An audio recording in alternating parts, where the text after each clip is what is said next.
За хайдаггүй. Яан утга. How's your week? Талааны сайн байна уу? Миний ажил ажгүй. Ажилласан. Утахгүй жисок боллоо тий. Харин нэг амралт төглөө. Аха.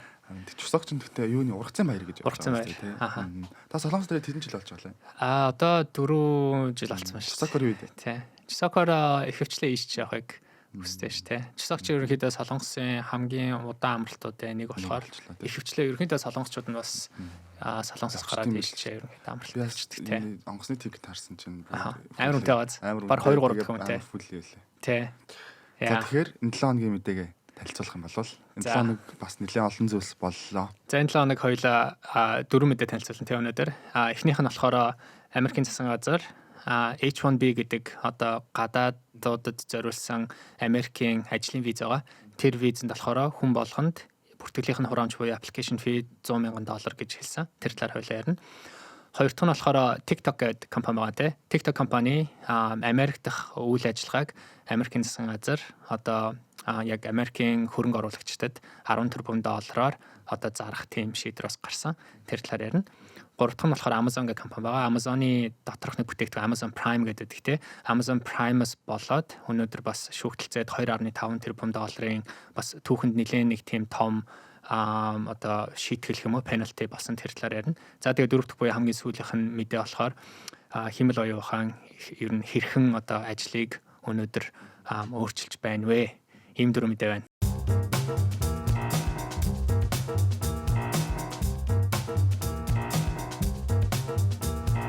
За тэг хамгийн ихний сэдвийг ярий. Ер нь бол Америктэй холбоотой ингээ хүний нөөцийн бодлогод нэлээд гарч ирж байна. Ер нь энэ юу болоод байна? H1B гэдэг виз нь ямар виз юм бэ гэдэг талаар та мэдээлэл өгөх юм бол. За эхлээд хоёлаа зүгээр ер нь H1B гэж ямар төрлийн виз вэ гэдгийг яриа те. H1B виз гэдэг нь болохоор ажлын виз. Тэгэхээр хэрвээ та Америк руу ингээд яваад тэгээд Америкийн иргэн биш бол Америкт ингээд суралцаад тэгээд Америкт ажил хэрвээ эрхлэе гэвэл компани таныг спонсорлох хэрэгтэй байдаг. Тэгээд тэр нь болохоор ямар визээр спонсорлдог вэ гэдэг нь болохоор H1B. Тэгэхээр миний хувьд ч гэсэн 2011 онд Америкт анх очиод Америкт 4 жил их сургуульд нь ингээд сураад тэгээд 15 онд төгсөхдөө болохоор төгсөж байгаа хүн болгон өөрийн гэсэн эхлээд нэг сурагчийн визнийхаа доор ажиллах эрх олгодог байхгүй юу? Тэрийг болохоор OTP гэдэг. Тэгэхээр OTP гэдэг сурагчийн визний дотор болохоор сурагчид ажиллах эрх олгодог. Гэхдээ тэр нь зөвхөн 12 сар буюу одоо 1 жил ажиллах эрхтэй байдаг байхгүй юу? Гэхдээ хэрвээ нөгөө нэг шинжлэх ухаан юм уу, тоо ч юм уу те иймэрхүү мэргэжлэр хэрвээ төгссөн байх юм бол STEM гэдэг англи руу ордог байхгүй юу? OTP дотроо STEM гэдэг. Тэгээ STEM-ээр төгссөн залуучууд болохоор 3 жил ажиллах боломж олготой Америкт. Тэр нь болохоор OTP гэдэг сурагчийн визаараа 3 жил ажиллах боломжтой. Тэгэхээр энэ 3 жил чи Америкт ажиллах үедээ сурагчийн визээсээ ажлын виз рүү одоо нэг хувирах ёстой байдаг байхгүй юу? Тэгэд энэ хувирахтаа болохоор энэ H1B гэдэг одоо аппликейшнийг бүрдүүлдэг байхгүй юу? Тэрийг нь болохоор чи ямар компанид ажиллаж чинь тэр компани ч нь болохоор энэ визийг нь болохоор спонсорлж байгаа. Тэгээд нэг одоо нюанс нь юу вэ гэхээр энэ нь болохоор суглаа гэдэг байхгүй юу? Лотери систем. Тэгэхээр ерөнхийдөө нэг жил болгон 700,000 хүн материал өгдөг гэж би сонсч байсан. Тэгээд тэрнээс ерөөхдөө нэг 15-аас 20% нь л яг одоо энэ ажлын виз H1B ерөөхдөө бол хүртэх боломжтой байдаг. Тэгээд одоо жишээ нь манай нэг бас найз байсан Bank of America-д ажиллаж байсан. Тэгээд тэр залуугийн хувьд ингээд 3 удаа буюу ингээд 3 жил H1B-гийн одоо тэр суглаанд ороод даанч тэгээд тэнцэж чадаагүй. Тэгээд ингээд Америкаас явахаас өөр аргагүй болж исэн.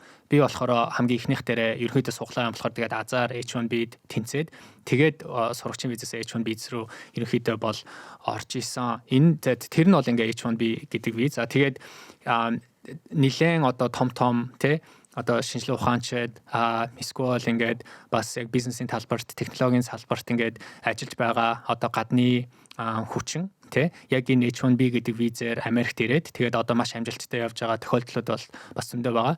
Тэрнээс ганц хоёрыг ингээд дурдах юм бол хоёулаа нөгөө Google-ийн талаар ярьсан тий. Google Alphabet-ийн одоо гүйцэтгэх захирал өнөөдөр Sundar Pichai тий. Эсвэл одоо Microsoft-ийн захирал Satya Nadella тий. IBM-ийн захирал Arvind Krishna ч юм уу. Тэгээд энэ залуучууд энэ хүмүүс бол ингээд бүгд ерөөхдөө яг энэ H1B гэдэг ингээд визээр Америкт ингээд хурж ирээд тэгээд маш амжилттай явж байгаа. За энэ бол ингээд H1B виз юм байна. Ерөөдөө бол өмнө нь бол H1B дээр бол спонсорлон гэдэг нь бол одоо санхүүгийн батлан дааж гинэ гэсэн документ бэлдэж өгөөл хэлээд байгаа болохоос ш яг ийм төрлийн байдлаар бол мөнгөнд дүн бол төлж байгаагүй гэсэн үг юм байна тий. За тэгэхээр yes and no гэдэг шиг тий. Ерөнхийдөө спонсор чамайг тэр компани чинь эхлээд чамайг спонсорлж гин гэсэн үг тий. Тэгэхээр тэгээд спонсорлоо гэж чи H1B гэдэг визийг яг 100% авах магадлалгүй 15-аас 20% та гэхээр чи гадны одоо хүнийг өөрийнхөө компанид ингээ авахта тодорхой хэмжээний бас риск хүртэж байгаа гэсэн үг байхгүй тий. Хэрвээ тухайн компани яг Америк хүнийг ингээ авах юм бол тэр Америк хүн бол хизээч одоо яг энэ H1B виз дээр орох шаардлагагүй те угаасаа Америкт ажиллах эрхтэй тийм хүн. Тэгэхээр тэр хүн дээр риск маш бага байна. Гадны хүнийг авах юм бол 15-аас 20% та. Тэгээд H1B визийн материалыг ингээ бүрдүүлээ тэрнтэй ингээ холбогдох зардлууд гээд хуулийн зардлууд ерөөхдөө бол байгаа. Тэр нь бол нэг 5-аас 10 мянган доллар гэж би бол сонсч байсан. Тэгээд одоо болохоор эн чинь 5-аас 10 мянган доллар биш. Одоо материал болгон дээр эсвэл одоо тий аппликейшн болгон дээр 100 мянган доллар нэмж төлнө гэсэн үг. Тэгэхээр нийтдээ одоо нэг компани нэг хүнийг нэг гадаад хүнийг спонсорлоход бараг 110-аад мянган доллар одоо нэг жилд зарцуулах хэрэгтэй болж хуурж байгаа шиг байна. За тэгвэл хоёлаа буцаад эргээс сэдврүүг орё. Ер нь яагаад ийм болчлоо гэж саний зүгээс бол харж байна. Яг уу мэдээж нөгөө Америкийн нэгдсэн улсын хувьд бол дотоод ажиллах хүчний тоог нэмэгдүүлнэ гэдэг талаас бол нөгөө энэ цагаачлалын асуудал дээр бол нэлээд эмзэг хандж байгаа байгаах. Ер нь яагаад ийм кейс 100 мянган доллар болгоч вэ гэдэг дээр ярих юм бол энэ дээр чиний хэлж байгаа ерөөхдөө ер нь бол тийм одоо Америкийн засгийн газрын харж байгаа үндслүүдийн бол нэг баг. Эхнийх нь мэдээж одоо protecting the US workers буюу яг одоо Америкийнхаа өөрсдийнхөө ажилчдыг тий дотоодынхаа ажилчдыг хамгаалах үүднээс гаргасан нэг үндслэл байна. Хоёр дахь нь болохоор ерөөхдөө яг энэ H1B гэдэг визээр бас маш олон ингээд бас хүмүүс Америкт орж ирээд ажиллаж байгаа. Тэд нар ингээ бүгд тийм одоо хамгийн одоо өндөр таленттай те хүмүүс бас биш байж магадгүй гэсэн үндснээс одоо зөвхөн хамгийн одоо өндөр таленттай хүмүүсийг авахын тулд энэ нөгөө нэг application fee-ийн зориуд бас өндөр болгож байгаа бас нэг тийм үндсэл харагдсан. Гурав дахь нь болохоор бас одоогийн Америкийн засгийн газар ямар нэгэн байдлаар те өөрсдийнхөө засгийн газарт нөгөө нэг урсгал орлогын зөндөө олон тийм сувгуудыг бол бий болгож байгаа. Тэрнийх нь нэг нь бол одоо тариф, хоёр дахь нь болохоор нөгөө нэг Nvidia, AMD-гээс гарсан одоо чипнээс 15% буцаа засгийн газар руу оруулах те. Энэ бол бас яг л тэр нэг хідэн сувгуудын нэг энэ 100 мянган доллар H1B гэдэг аппликейшн дээр ингээд тавьснараа нийт тэндээс бас хүртэх жилийнх нь орлого бол 14 тэрбум доллар гэж бол харж байгаа. Тэгэхээр иймэрхүү хідэн үндслээр ерөнхийдөө энэ шийдвэр гарсан болов. Тэгээд ерөнхийдөө энэ дээр бас ингээд нөгөө big технологийн ч юм уу те том ингээ хүмүүс ерөнхийдөө бас хоёр байр суурьтай байгаа. Nvidia-гийн Jensen Huang ч юм уу те эсвэл OpenAI-гийн Sam Altman ч юм уу эсвэл Netflix-ийн одоо Reed Hastings ч юм уу те эдгээр хүмүүс бол ерөнхийдөө яг энэ үйлдэл бол Америкт бол одоо тий хэрэгтэй одоо сайн үйлдэл болсон гэж бол харж байгаа. Тэдний харж байгаагаар бол үндслүүд нь гэхээр би түрүүн хальтхан ярьсан. Энэ H1B гэдэг чинь өнөөдөр болохоор лотери буюу суглааны систем байгаа байхгүй юу? Жилд ерөнхийдөө нэг 20-с 30 одоо мянган тий гадаадуудыг л H1B гэдэг системээр жишээ нь одоо Америк руу оруулъя гэсэн хүсэлтэй байгаа. Тэр нь ингээд лотери систем байсан. Тэгээд нөгөө бүртгэлийнх нь тэр нөгөө хураамжийн 100 мянган доллар болгочхоор тэгтээ тэргүй нэг жилд 750 мянган одоо материал явдаг байсан бол тэр чинь хамаагүй багас чинь тий. Тэгэхээр угаасаа л эний чинь нөгөө нэг суглааны систем гэхээс илүү тэгэхээр яг одоо merit based team систем рүү юу оруулах бас үндэслэлийн тавигдж байна гэж хүмүүс бол харж байгаа. Тэгээд мэдээж Америкийн одоо засгийн газрын өнөөдрийн зээлийн хэмжээ бол маш өндөр байгаа учраас ямар нэгэн байдлаар одоо ийм орлогын сууг үүсэн гэдэг нь өөрөө бас сайн талтай гэж нэг хэсэг хүн харж байна. Нөгөө тал дээр болохоор за нөгөө JP Morgan-ы одоо гүйцэтгэх захирал Jamie Dimon те чи нөгөө Shark Tank үздэг бол нөгөө Kevin O'Leary гэдэг бас залуу байдаг. Тэр гээд бас өөр хідэн залуучууд бол за эднэр бол энэ зүйлийн бол эсрэг бол харагдаж байгаа. Тэдний хувьд нөгөө гол одоо аргумент нь юу вэ гэхээр одоо ингээд чи Америкийн том технологийн компаниудыг ингээд харах юм бол за Apple, Oracle, Google гэл энэ том компаниуд чинь бүгд ерөнхийдөө бараг л нөгөө нэг аав ээжийнхаа гэрийнхаа доорх тэр нөгөө гараашнд үүссэн одоо тий эхэлсэн гарааны бизнесүүд гэж хардаг тий. Тэгэхээр энэ хүмүүст бол маш их одоо бас нөгөө нэг тайлант хүмүүсийг ингээд татах хэрэгтэй байсан. Тэгээд тэдний одоо нэг бас том одоо хэсэг нь бол ингээд яг гадаадаас орж ирсэн зөндөө олон одоо лаг залуучууд байсан. Тэгэхээр энэ залуучуудыг өнөөдрийн гарааны бизнесийн одоо стартапууд те аппликейшн болгон дээр ингээд $100,000 төлөх бол ямар ч чадваргүй. Тэгэхээр энэ экосистемийг бол илүү одоо disrupt хийж магадгүй тэгснээрээ баг ирээдүйн одоо Apple, Oracle, Google эднэр өнөөдөр төрж чадах уугүй юу гэдэг бас ийм асуулт гарч ийна гэж бас нөгөө талаар бас хүмүүс бол ярьж байгаа юм байна. За нэг асуулт асууя. Ер нь яг ингээд ажлын хүчний хувьд $100,000 гэдэг чинь хэр их мөнгө юм бэ те. Яг гоо ингээд Америкийн дундаж одоо ажиллаж байгаа технологи компанид ч гэх юм уу ингээд ажиллаж байгаа хүмүүсээр харин $250,000-300,000 л ингээд хэлбэлцэлтгээ. Тэгэхээр энэ мөнгөн дүн болвол жилийн мөнгөн дүн болвол өсөж таарах нэ те. Тэгэхээр энэ ер нь хэр их мөнгө юм бэ? Илүү worth байж чадах юм уу гэдэг дээр ярилцах юм бол хэр их мөнгө вэ гэдэг нь болохоор тухайн хүн тухайн ажилд ямар цалинтай ордог вэ гэдгээс одоо нэлээд уялдаа холбоотой гэж бол харж байна те. Тэгэхээр энэ чинь болохоор зөвхөн яг технологийн компани биш H1B гэдэг чинь болохоор яг Америкт ажиллах виз ахгүй. Тэгэхээр технологийн салбараас өөр зөндөө олон салбарууд байгаа. Тэгэхээр ингээд чи бүх салбаруудыг ингээд эхлээд нийлүүлнэ те. Тэгэх юм бол $250,000 тул мэдээж хүрэхгүй нэгдүгээрт. Хоёрдугаарт энэ чинь болохоор бүх төвшний хүмүүс зориулагдсан бас виз. Тэгэхээр яг их сургуулаа төгсөөд хамгийн анх одоо ажлын талбарт орж байгаа залуучуудад ч хамаарна. Эсвэл одоо магистр юм уу те бизнесийн удирдлага MBA, MPA зэрэг төгссөн хүмүүс ч бас хамаарна. Тэгээд бас одоо PhD ч юм уу те доктор хамгаалсан хүмүүс ч бас хамаарж байгаа виз байхгүй. Тэгэхээр энэ англи болгон дээр энэ чинь $100,000 гэж чинь өөрөөр тусна. Одоо яг entry level буюу те хамгийн анх ажилд орж байгаа ингээд undergrad төгсөж байгаа залуучуудыг ингээд харах юм бол дундад цалин нь бол нэг тийм $70,000-аас $100,000 хэлбэлцэж байгаа тий. Тэгэхээр тэр хүний чинь жилийнх нь тухайн компанид оруулж байгаа одоо contribution нь болохоор 70-аас $80-100,000 ингээд үнэлэгдэж байхад тэр хүнийг зүгээр л одоо онборд буюу өөрийнхөө компанид татах тэр бүртгэлийнх нь хураамж нь өөрөө $100,000 байна гэдэг чинь айгүй өндөр байгаа байхгүй юу?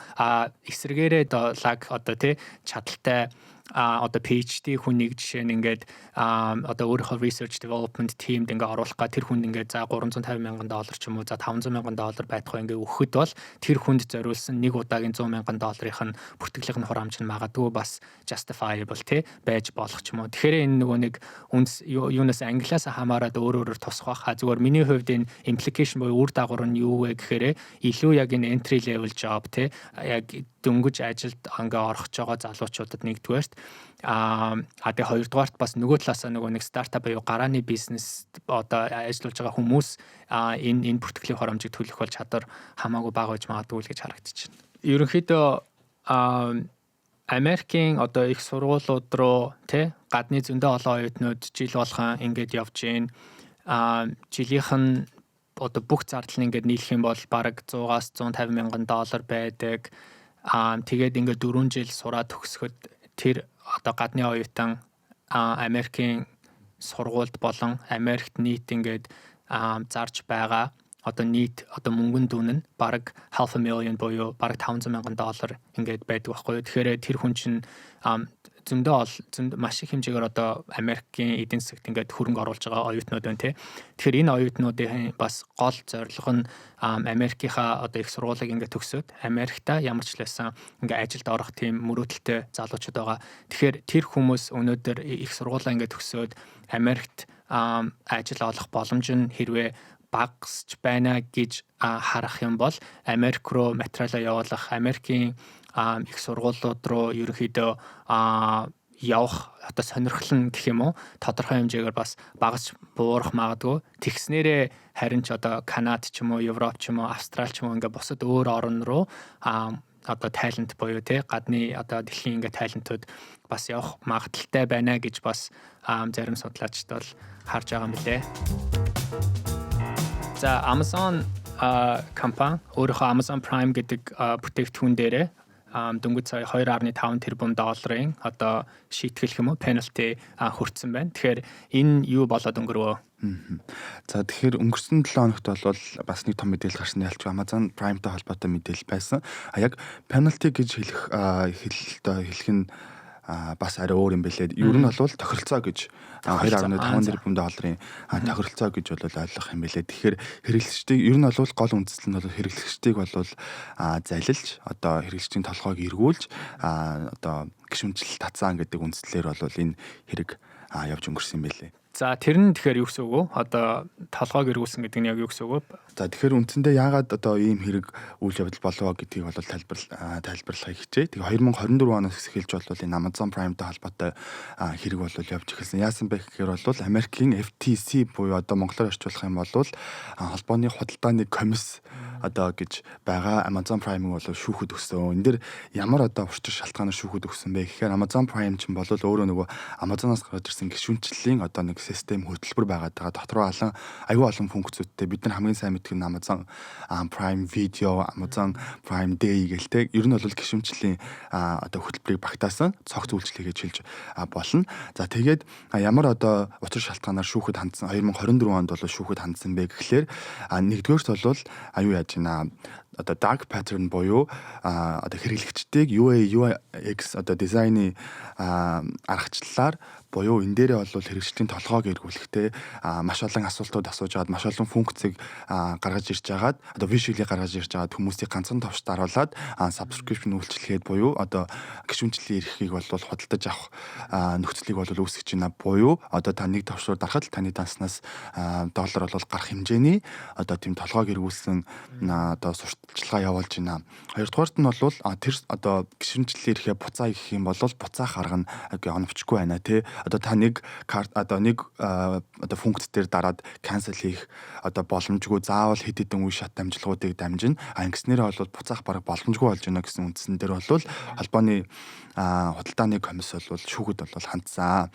За тэгээ энэ хэрэг нь бол маш олон дараатаагаар бол юу яажсэн одоо шүүгчилжсэн. Тэгээд энэ хугацаанд бол нэг талаас бол Amazon бол өөрсдөө бол ямар ч одоо тийм мэдээж бол тийм кейс ашиглаагүй тий.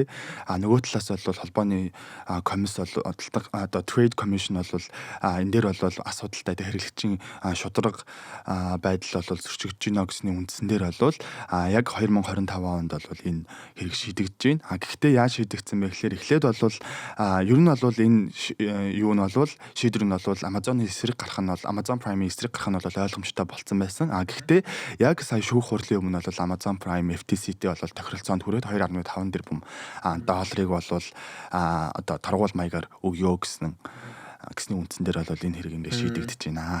Чи Amazon Prime-тэй юу? Үгүй. Би Amazon Prime-тэй.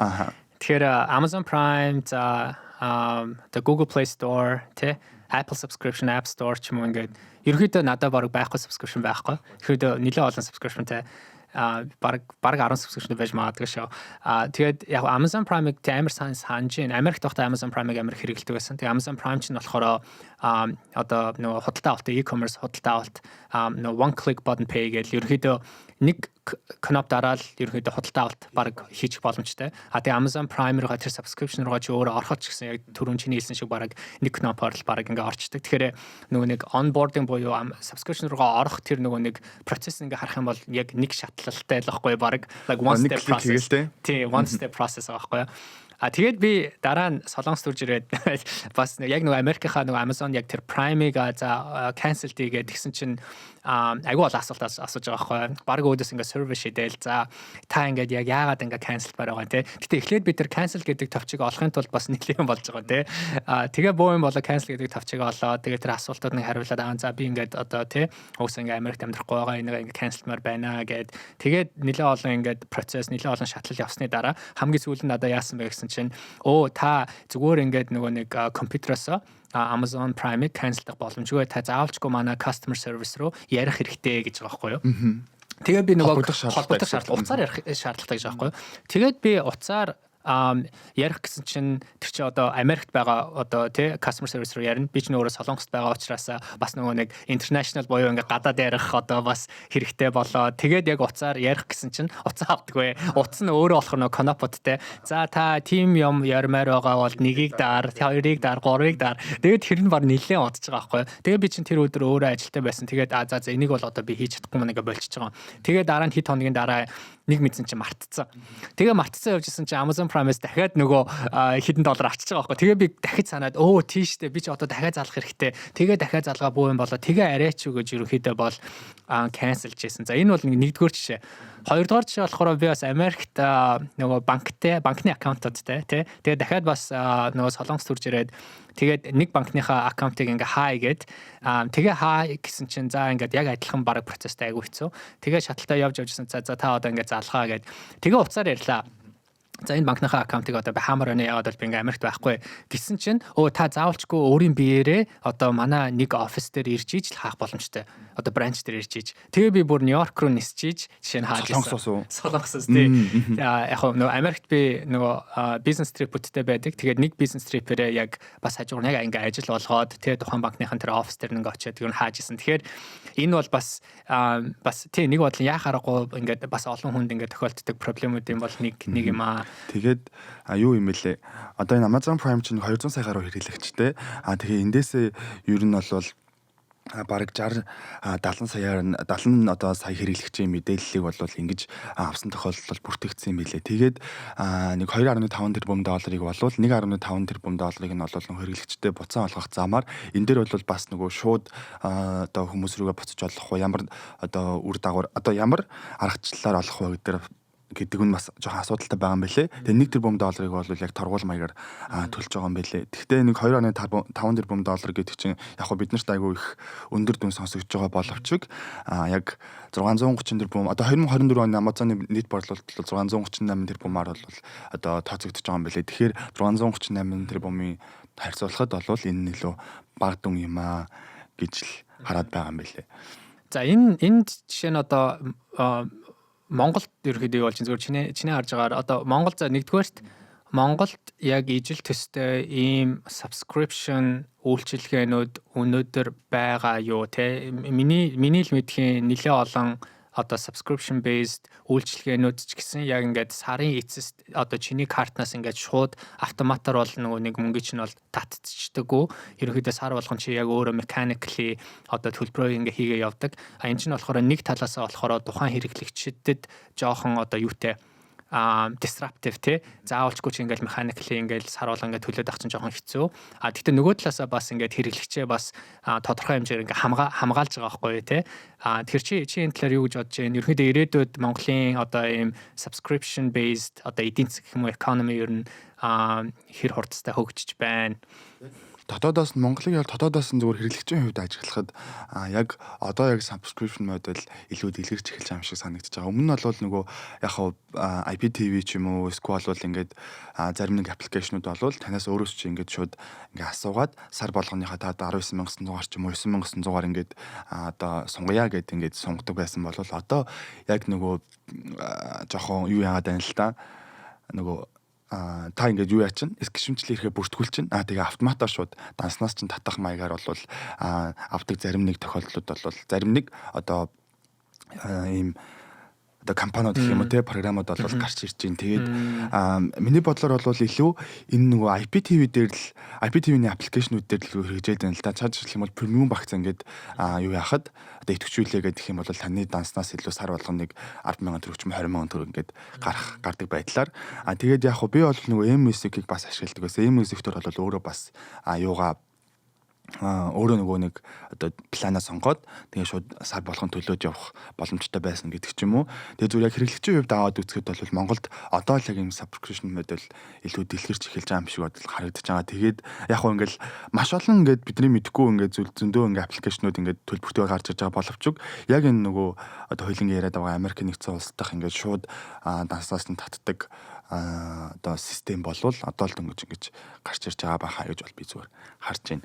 Тэгээд бас нөгөө талаас ингээд харахад бол Америкч ер нь бол миний ингээд ойлгож байгаа бол дандаа ийм subscription модель дээр ингэж ажилдаг. Тэгээ иймэрхүү бас хэрэгүүд ганц нэг гарч илээсэн юм байлээ. Гэхдээ яг 2.5 тэрбум доллараар хэмжигдэх биш. Одоо жишээлх юм бол Fortnite гэдэг бүгд мэднэ. Epic Games-ээс ингээд ер нь бол бас ингээд шүүхтэлжсэн. Яагаад гэх юм бол нөгөө хүүхдийг илүү хүүхдээр дамжуулж юу яаж ийна амархан ингээд нөгөө кликт оруулж мөнгө олж ийна гэдгээр бол шүүхтэлжсэн. Тэгээ энэ дээр бол бас Fortnite-ийн эсрэг талд бол шийдэгдээд 245 сая доллар орчмыг бол төлж исэн байлээ.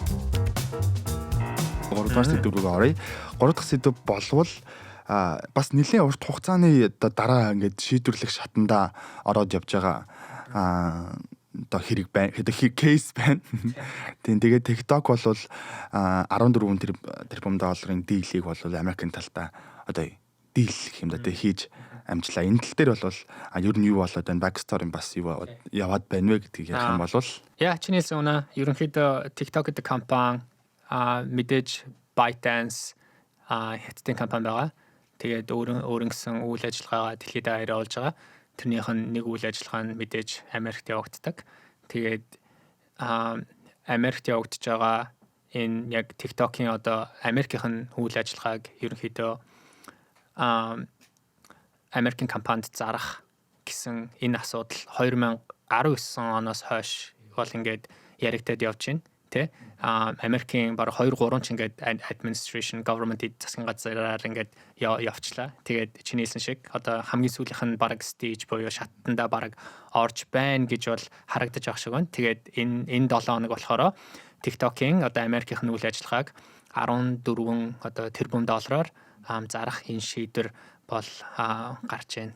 За би ер нь бол танаас ер нь яагаад ийм хэрэг болвоо гэдгийг нэгдүгээрт бол яруулъя гэж бодож байна. Гэхдээ бас ингэж хэлсэн шүү дээ. Тэ нөгөө нэг ер нь бол ингээл хойлоо олон талаас нь ярих юм бол ярина л ах л та. Ингээ үндэсний аюулгүй байдал гэдэг ч юм уу, политикл, технологийн зүйлсүүд гээд тэгээд миний ойлгосноор бол энэ нөгөө юу яаж байгаа юм бэ лээ шүү дээ. Тэ одоо Америк дахь одоо компаниар дамжуулж үйл ажиллагаа явуулна буюу ByteDance бол зөвхөн 20% нь бол үйл ажиллагааны 20%-ийг бол эзэмшин үлдсэнийг Америкт бол даана гэдгийгсэн юм байна лээ. Тэгээд гэхдээ ByteDance талаас бол одоо албан ёсны мэдээлэл хийгээгүй. Тэгээд Дональд Трамп бол одоо хятадын удирдагчийг бол зөвшөөрсөн гэдэг дээр бол байр сууриа илэрхийлсэн юм байлээ. Тэгэхээр энэ тал дээр яг юу болоод яг яагаад ийм шийдвэр гарч ба те ер нь холбогдох шатны ингээд шүүхүүд бас юу гэж үзээд байна вэ гэдэг дээр мэдээлэл өгөх юм бол тий ерөнхийдөө чи бүгдийн яг үнийг хэллээ. За тэгээ 14 тэрбум доллар тэрнийх нь ерөнхийдөө 80% нь болохоор Америкийн одоо консорциум хөрөнгө оруулагчид тий тэр дотор нь хамгийн том хөрөнгө оруулагч нь болохоор Oracle гэдэг байгаа. За тэгээ үлдсэн 20% нь болохоор ByteDance дээр байгаа.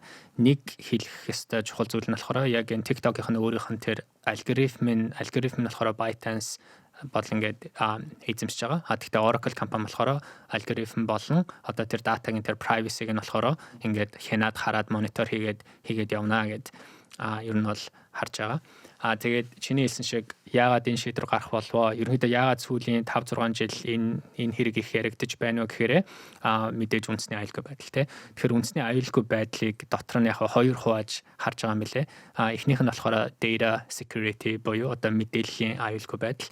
TikTok өнөөдөр Америкт нийт 170 сая хүн ашигладаг. Тэгээд өдөр тутам бараг нэг 60-аас 70 сая хүн бол TikTok-ыг ингээд ашигладаг. Тэгэхээр тэр дотор энэ Америк хүмүүс бүгд одоо өөрсдийнхөө мэдээлэл буюу ингээд контентыг одоо апплод хийгээд үүсгэж байна те. Тэгэхээр энэ бүх мэдээлэл өнөөдөр хаашаа явж байна вэ гэдэг айдас бол яхаарахгүй төрсэн юм шиг байлаа. Нэгдүгээрт хоёр дахь үндэсний аюулгүй байдал нь болохоор influence and propaganda гэж байгаа.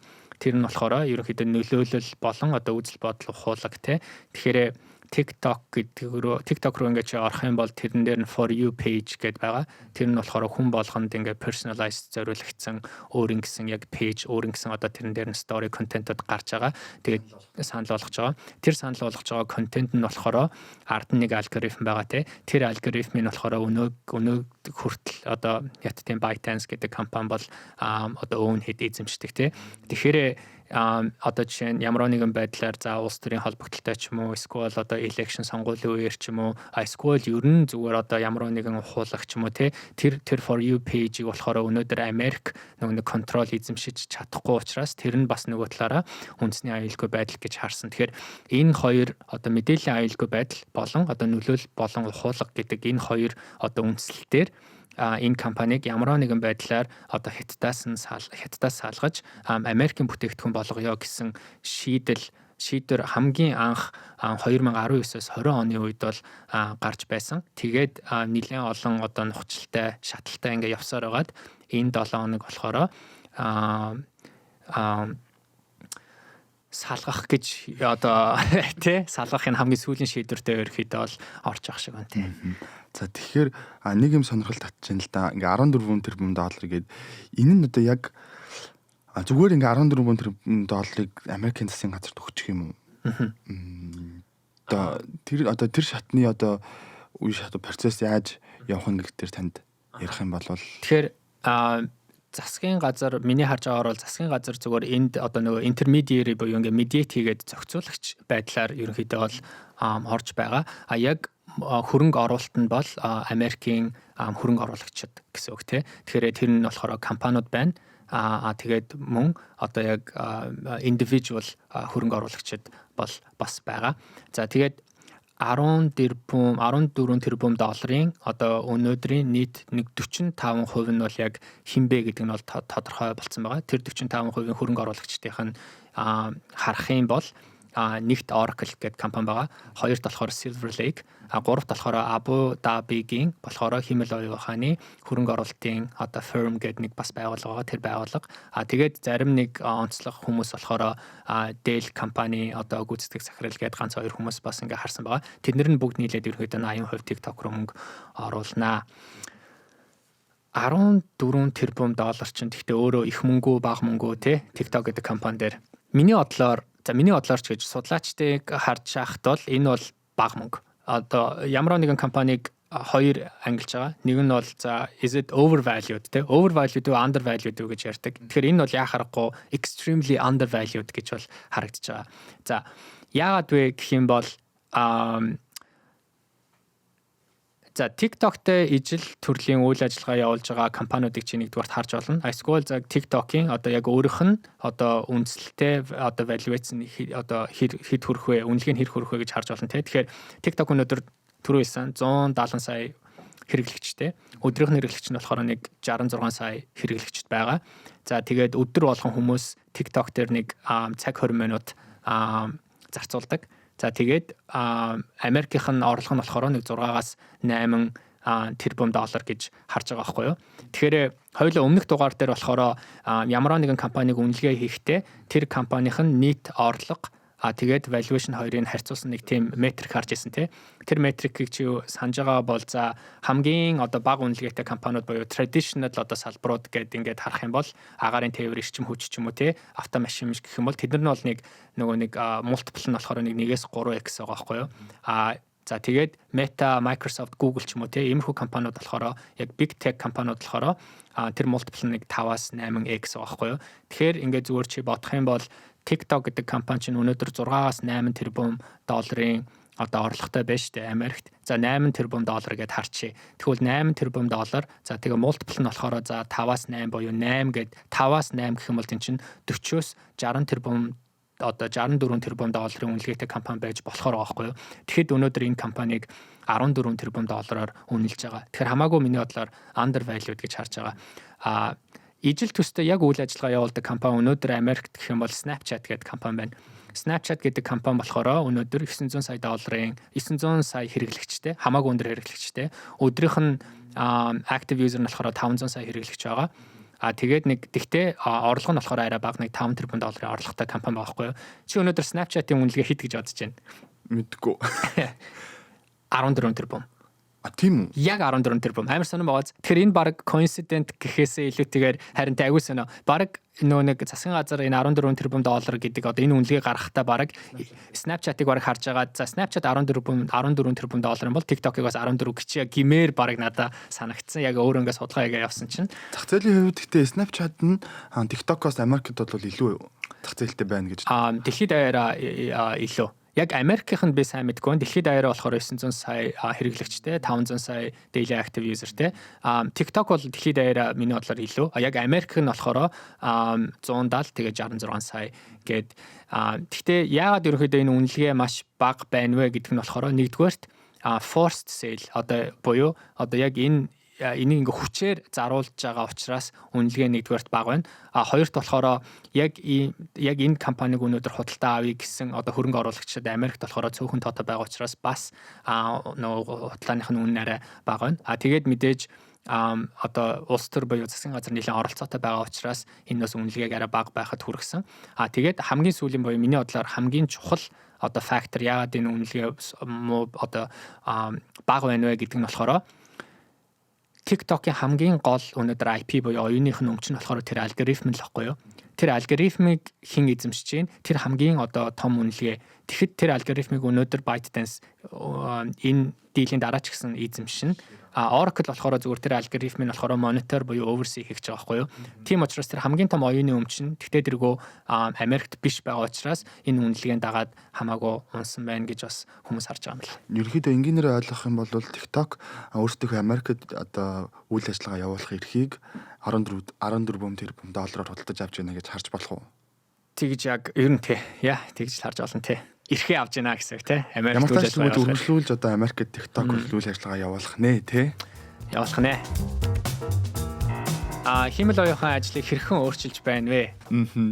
За энэ бол би яагаад сонгосон бэ гэхээр надад тайтл нь таалагдаад ер нь бол офисын орчныг одоо хэрхэн өөрчилж гинэ гэсэн сэдв байсан. Гэхдээ яг офисын орчин гэхээр нэг юм дотоод одоо интерьер дизайн ч юм уу те ширээ сандлыг ярих гаагүй. Ер нь бол одоо эргэн одоо coworker хүмүүсийн хоорондын одоо таска шийдэх байдал, удирдлагын харилцаа гэдэг ч юм уу. Энэ нь ер нь химэл оюухан хэрхэн нөлөөлж байгаа гэдгийг экономистаас бол нэг нийтлэл бичиж гаргасан байсан. Тэгээ энэ дээр жоохон ярих гэж бодсон юм. Тэгээ ер нь бол хэрхэн өөрчилж байгаа вэ гэдгийг ингээ хараад үзэх юм бол маш олон категорид хувааж болно. Жишээлх юм бол таны өдөр тутмын ажил, хүний нөөц, таны удирдлагатайгаа харилцаж байгаа байдал гээд тэгээд бодоод үзэх юм бол яг ингээл сүүлийн жилүүд бол химэл оюухан ингээл хаасаагүй гэсэн ингээл мессежүүд пропаганда одоо ухуулгууд бол мэдээж явж байгаа. Тэгээд бодоод үзэх юм бол ингээл яг ажилчдын хувьд аваад үзэх юм бол химэл оюухан гэдэг бол өөрсдийнх нь баг ингээд салшгүй нэг хэсэг анханасаа л байсан юм шиг одоо хүмүүст мэдрэж төрүүлдэг болчихжээ л дээ. Жишээлх юм бол та хамгийн түрүүнд бол менежерсээ одоо дээдлийн ахлах ингээ ажилтнаа юугаа одоо таска танилцуулахтаа ч юм эсвэл ямар нэгэн байдлаар болгож авсан ажлаа хийхдээ бол хамгийн дөрөнд нээдэг зүйл чинь бол ихэнхдээ ChatGPT ч юм уу те generative AI ашигласан одоо химэл оюуханы одоо системийг бол нээдэг байх гэж харж байна. Мэдээж та ингээд имэйл бичих ч юм уу те дээрэс нь ингээд тайлан бэлтгэхдээ танилцуулга бэлтгэхдээ хамгийн дөрөнд ингээд хамгийн дөрөнд ч яах вэ ингээд бэлтгэх одоо танилцуулгынхаа өмнө бол одоо смут болгох гэдэг ч юм уу те илүү аль биесны болгох дээр бол одоо AI-ыг ашиглаж байгаа бах гэд хараад үзэх юм бол ерөөсөө л бидний бүхэлдээ ингээд ажлын орчинд ашиглаж байгаа зүйлсүүд нь бол AI байна гэдгийг бол энэ дээр илүү тодтогсон байлээ. Тэгээ бас Harvard их сургуулийн профессор болон OpenAI-ийн зүгээс бол ChatGPT хүмүүс хэрхэн одоо ажил дээр ашиглаж байгаа вэ гэдгийг бол харьцуулсан байлээ. Тэгэхээр бол хувийн хэрэглээ илүү ингээд хурдцаар өсөж байгаа ч гэсэндээ ажил дээр одоо ChatGPT-г ашиглаж байгаа байдлыг текст болон мессежийн тоогоор аваад үзэх юм бол 2024 оны 6 дугаар сард одоо текст нь бол 213 сая текстийг ашиглаж ирсэн бол жилийн дараа гэхэд энэ нөхсөн өсөд 710 сая 16 сая болж өссөн байна гэдэг ч юм уу. Ингээ бодоод үзэх юм бол бидний одоо ажиллах орчинд химэл оюухан бол гарч ирснээрээ бидний одоо гүйцэтгэж байгаа даалгаварт бол нэлээд том одоо үр дүн бол авчирж байна гэж бол нийтэлсэн байлээ. За тэгээд энэ өөрчлөлтүүд ерөөхдөө хэр агцтай, хэр хурдцтай манай Монголын ажлын одоо орчинд гэх юм уу харагдаж байна. Яг хөө ингээд бодоод үзэх юм бол хэд хэдэн үе шат дамжлагуудаар ингээд хувааж үзэж болно л доо. Жишээлх юм бол хамгийн түрүүнд та ажилдаа орохдоо хуучин бол ингээд хүнтэй ингээд ярилцаад те материалаа ингээд өгөө тэр чинь хүн ингээд шалгаж авдаг байсан бол одоо баг таны материалыг бол 2 3 үе шат дандаа ингээд хэмэл ноён ухааны үзүүлэлтүүдээр ингээд хянаад гэхдээ энэ Монголд гэсэн үг биш шүү. Хянаад хамгийн сүүлийн шатн дээр бол одоо HR-тайгаа уулзах гэдэг ч юм уу. Ямар нэгэн ярилцлаган дээр та ингээд орлоо гэж бодоход ийм тохиолдол гарсан юм байна л та. Жишээлх юм бол та ингээд ярилцлаган дээр орж ярилцлаган дээр орж исэн юм байна. Тэгээд орж итэл таныг ингээд дахин ярихыг шаардсан. Ямар учраа шалтгааны улмаас вэ гэх юм бол энэ таны хоолой болон яриаг бол хэмэл оюун ухаан ингээд гүйцэж чадаагүй. Тэгээ үндсэндээ бол таны ингээд хоолой ярианы өнгө төрхийг бичиж авахын тулд дахин эхлүүлэх гэдэг ч юм уу юм жижиг одоо HR-ийн төвшөнд бол одоо гарч байгаа.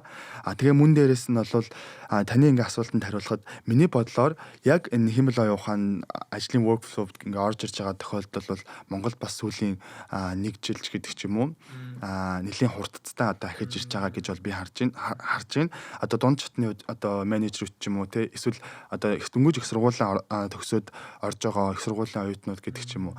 Энээр бол яалтчгүй л одоо ингээд ажлаа мэдэхгүй байх ч юм уу те халах ажилтнаас асуух тохиолдол бол ихэнхдээ бол юу гэл ашиглаж байна л да хэмэл оюун ухааныг мөн дээрээс нь бас хурал цуглаан уулзалтын үеэр бол та заавал өөрөө орох шаардлагагүйгээр хурлаа бол юугаар тэмдэглүүлээд авчих боломжтой хэмэл оюун ухаанаар ингээд тэмдэглүүлээд авах боломжтой тийм өөрчлөлтүүд бол гарч ирж байна л да. Гэхдээ бас нэг ингээд тохиолдлыг хараад үзэх юм бол энэ чинь ямар шатанда ямар одоо ажил хийдэг хүнээс хүнд ингээд нөлөөлөд байгаа вэ гэдэг дээр бас ярьж болох л та. Яа өнөө сүүлийн бараг 1 жил гэхэд одоо ингээд зүгээр ажлын ингээд өдөр тутмын зөндөө олон бидний ингээд хийх ёстой үйл ажиллагаанууд ингээд таскууд байгаа шүү дээ тий. Тэднэрт ингээд хэмэл оюун ухаан шууд болон ингээд шууд бос байдлаар нэлээд одоо үр бүтээмжтэй нөлөөлөл ингээд авчирсан болов уу гэж ингээд би хараад байгаа. Тэгээ чамайг ингээд зүгээр ингээд ярьж байхад би сая зүгээр дотроос ингээд бодож л байлаа л да. Ерөөдөө миний амьдралд миний ажил дээр ингээд хэрхэн ингээд нөлөөлөд байгааг.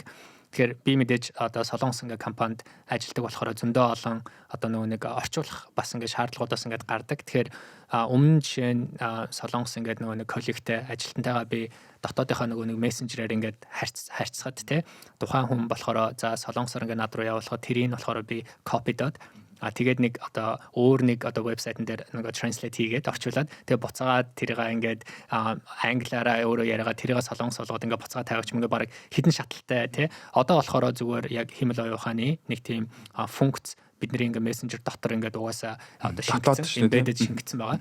Тэгэл тухайн хүн ингээд солонгосоор ямар нэгэн өгүүлбэр бичгэд тэр нь шууд автоматар англи болж надад гарч ирэл би англиар бичгэд тэр нь шууд автоматар солонгос болол тэгэл бит хоёр өнөөдөр ямар ч одоо нөгөө нэг хэлний бараг барьергүйгээр ингээд хоорондоо харилцах ингээд боломжтой болсон нэгдүгээрт хоёрдугаарт ингээд зөндөө олон нөгөө нэг солонгосын бас документууд байгаа те PowerPoint тэгэл Microsoft ч юм уу те PDF-д тэгэл Office програмууд тэр Adobe-гийн програм ч юм уу тэр бүх ингээд документууд ингээд над дээр солонгосоор ингээд хурж ирэхээр би тэрийг одоо за нэг найзаасаа ингээд асуугаал те за энийг ингээд гоё надаа гоё орчуулад өгөөч ч юм уу эсвэл ингээд энэ юу нэг key summary яг юу нэг яг юу ярих гэдэг юм тех одоо ямар шаардлагагүй зүгээр нэг кноп дараал бүх юм над руу англиар тэр бүх документууд ингээд орчуулагдчихж байгаа ч юм уу те тэгээ бид нар ч гэсэн өөрсдөө гэсэн яг ChatGPT гээл зөндөө олон одоо өөрийн нэг дотоод бас AI бүтээгдэхүүнүүд тэдрээгээ ингээд хэрэглэх чинь хамгийн бас сонирхолтой юм нь болохоор чи түрүүн бас хэлсэн ингээд уулзалтанд ороход хоёр янзаар айгүй их бүтээмжийг ихсгсэн юм шиг санагдсан.